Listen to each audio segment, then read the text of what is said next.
नमस्कार kitchen queen प्रज्ञा को आपण मन को स्वागत करुछि। आज आम बनैबा मटन मुंडा कषा। मटन को आम मैरिनेट कर नबा। 5 चम्मच सोरिष तेल नबा, 1 चम्मच जीरा तेजपत्र आ गोटे गरम मसला पकई दबा। गोटे अदा रसुण पेस्ट बनैबा, से पेस्ट को आधे दे दबा। 1 चम्मच हळदी पकईबा, स्वाद अनुसार लुण पकईबा।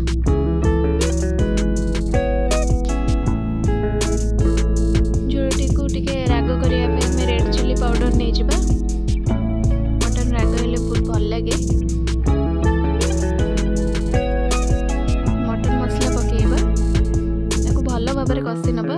मटन कड़ाई रे जल्दी सिझिबनी, से आम गोटे प्रेसर कुकर रे बसैकी 4टा हुइसल जाके अपेक्षा करबा।